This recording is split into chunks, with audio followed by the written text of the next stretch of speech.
I am, don't boo me, a registered Republican. Woo!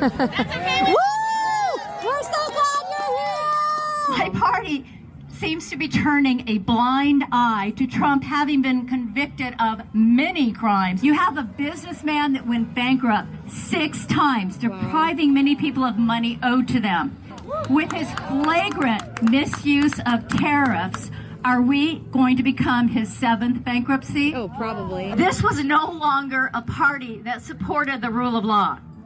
Fiscal responsibility was lost when Trump was in office the first time, as our national debt skyrocketed even before COVID.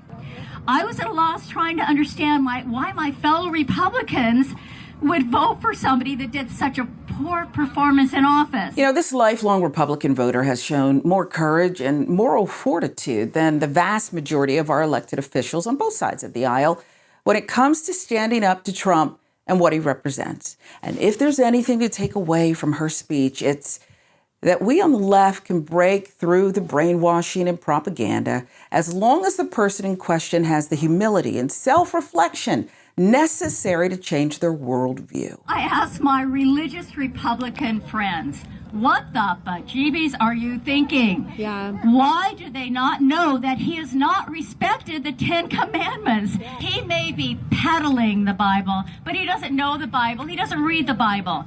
Anything for money. That's his true God. And now we've got crappy crypto. Donald Trump isn't some rogue exception in American politics. He's the blueprint. Our system has always rewarded politicians who put profit over people, who care more about their donor list than their district. He's just the loudest, most shameless version of it, from shady business deals to policy for profit schemes. Trump's entire rise is a case study in how the worship, money, manipulating power thing, well, you can get away with it. And the country doesn't just tolerate this kind of behavior. He's handed a microphone on a campaign plane. I will never vote for Republican again. I am not a rhino. I did not leave the party. The party left me. Yeah. And I will resist being a part of a cult. I will never be a Trumpian. It's a sad day when the person sounding the alarm about the MAGA movement is a woman who spent more than 50 years loyal to the Republican Party. That's how far we've fallen. When the people who once believed in conservatism say enough is enough, it should wake us all up. And still, what's worse is that her courage is the exception. Because unfortunately, though, for every Republican that has had some mental clarity regarding Donald Trump, there are more than enough people willing to sell out the country, as long as it means that they'll get to profit off of it. I think it's frankly ridiculous that anyone in this room would even suggest that President Trump is doing anything for his own benefit.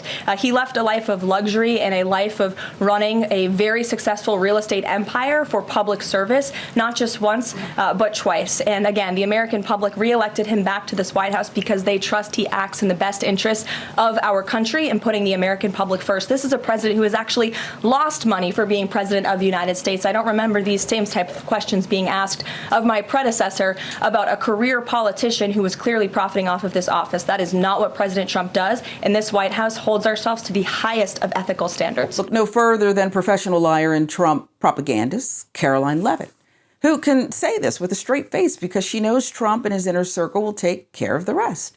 She doesn't need to tell the truth because the machine is built to reward the lie.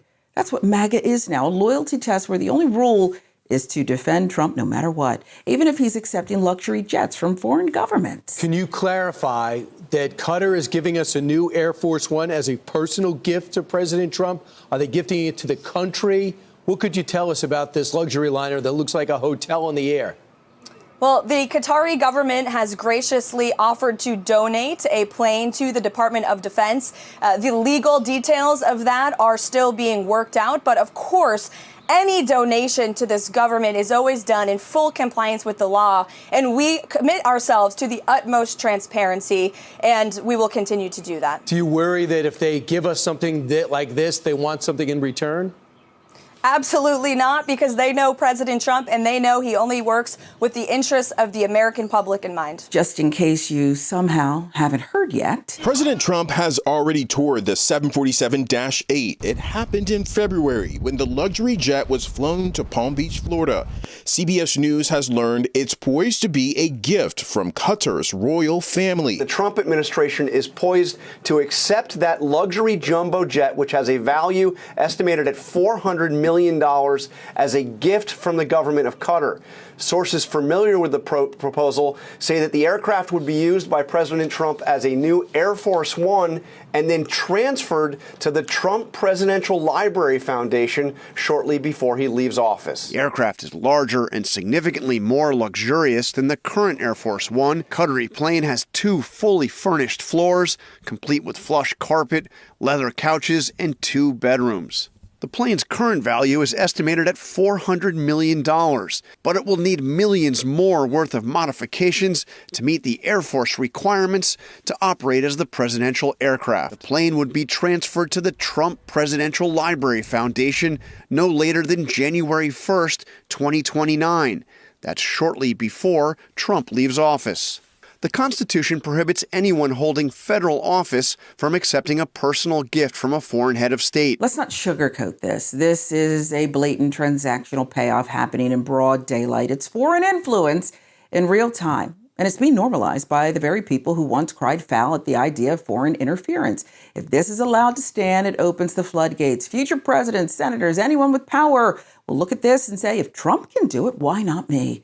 That's the danger. We're not just watching a scandal. We are watching a blueprint get written for the next corruption wave. What do you say to people who view that luxury jet as a personal gift to you? Why not leave it behind? You're ABC fake news, right? Why not? Only ABC. Well, a few of you would. Let me tell you, you should be embarrassed asking that question. They're giving us a free jet. I could say, no, don't give us. I want to pay you $1 billion or $400 million or whatever it is.